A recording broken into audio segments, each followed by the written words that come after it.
படத்தில் உள்ள தகவல்கள் தூண்டல் புலம் இண்டக்டன்ஸ் ஃபீல்ட் என்பதை பற்றி விளக்குகிறது.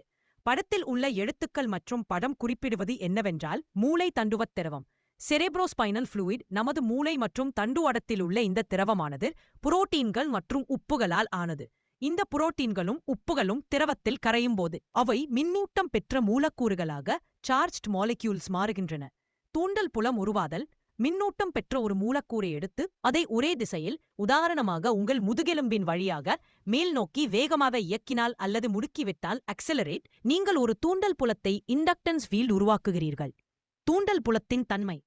இந்த தூண்டல் புலம் என்பது கண்ணுக்குத் தெரியாத ஒரு மின்காந்த ஆற்றல், எலக்ட்ரோமேக்னெட்டிக் எனர்ஜி ஆகும்.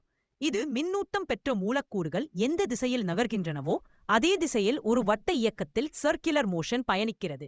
நீங்கள் எவ்வளவு அதிகமான மின்னூட்டம் பெற்ற மூலக்கூறுகளை வேகமாக முடுக்கி விடுகிறீர்களோ அவ்வளவு பெரிய மற்றும் சக்தி வாய்ந்த தூண்டல் புலம் உருவாகும்.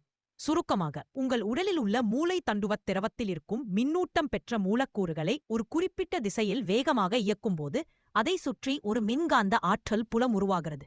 இதுவே தூண்டல் புலம் என்று அழைக்கப்படுகிறது. படத்தில் உள்ள வரைபடம் ஃபிகர் 5.9 ஒரு மின்னூட்டம் பெற்ற துகள் நகரும்போது எப்படி ஒரு சுருள் போன்ற தூண்டல் புலத்தை உருவாக்குகிறது என்பதை காட்டுகிறது.